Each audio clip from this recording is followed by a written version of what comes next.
Pierre à l'entrée du sépulcre, et il s'en alla. Marie de Magdala et l'autre Marie étaient là, assises, vis-à-vis du sépulcre.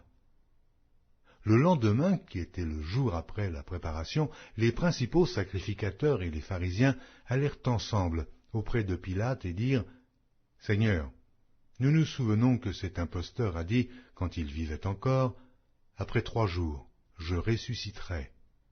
Ordonne donc que le sépulcre soit gardé jusqu'au 3e jour, afin que ses disciples ne viennent pas dérober le corps et dire au peuple, « Il est ressuscité des morts. » Cette dernière imposture serait pire que la première. Pilate leur dit, « Vous avez une garde, allez, gardez-le comme vous l'entendez. » Et ils s'en allèrent et s'assurèrent du sépulcre, au moyen de la garde, après avoir scellé la pierre. Matthieu, chapitre 5. Voyant la foule, Jésus monta sur la montagne, et, après qu'il se fut assis, ses disciples s'approchèrent de lui. Puis, ayant ouvert la bouche, il les enseigna et dit, « Heureux les pauvres en esprit, car le royaume des cieux est à eux. Heureux les affligés, car ils seront consolés. Heureux les débonnaires, car ils hériteront la terre. Heureux ceux qui ont faim et soif de la justice, car ils seront rassasiés. Heureux les miséricordieux, car ils obtiendront miséricorde. Heureux ceux qui ont le cœur pur, car ils verront Dieu.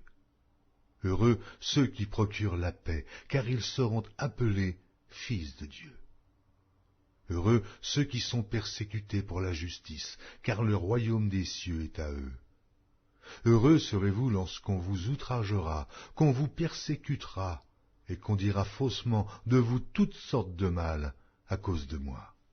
Réjouissez-vous et soyez dans l'allégresse, parce que votre récompense sera grande dans les cieux. Car c'est ainsi qu'on a persécuté les prophètes qui ont été avant vous.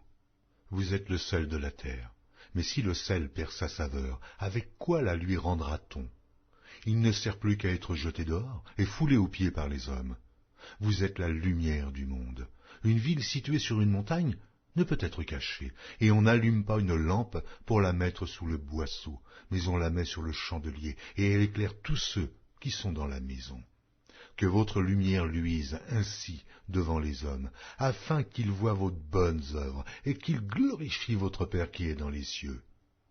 Ne croyez pas que je sois venu pour abolir la loi ou les prophètes. Je suis venu non pour abolir, mais pour accomplir. Car je vous le dis en vérité, tant que le ciel et la terre ne passeront point, il ne disparaîtra pas de la loi un seul iota ou un seul trait de lettre jusqu'à ce que tout soit arrivé. Celui donc qui supprimera l'un de ces plus petits commandements et qui enseignera aux hommes à faire de même sera appelé le plus petit dans le royaume des cieux. Mais celui qui les observera et qui enseignera à les observer, celui-là sera appelé grand dans le royaume des cieux. Car je vous le dis, si votre justice ne surpasse celle des scribes et des pharisiens, vous n'entrerez point dans le royaume des cieux. Vous avez entendu qu'il a été dit aux anciens, « Tu ne tueras point ». Celui qui tuera mérite d'être puni par les juges. Mais moi, je vous dis que quiconque se met en colère contre son frère mérite d'être puni par les juges. Que celui qui dira à son frère « Raca » mérite d'être puni par le Sanhédrin, et que celui qui lui dira insensé mérite d'être puni par le feu de la Guéhenne. Si donc tu présentes ton offrande à l'autel, et que là, tu te souviennes que ton frère a quelque chose contre toi, laisse là ton offrande devant l'autel, et va d'abord te réconcilier avec ton frère, puis viens présenter ton offrande. Accorde-toi promptement avec ton adversaire, pendant que tu es en chemin avec lui, de peur qu'il ne te livre au juge, que le juge ne te livre à l'officier de justice, et que tu ne sois mis en prison. Je te le dis en vérité, tu ne sortiras pas de là que tu n'aies payé le dernier cadran. Vous avez appris qu'il a été dit, tu ne commettras point d'adultère. Mais moi, je vous dis que quiconque regarde une femme pour la convoiter a déjà commis un adultère avec elle dans son cœur.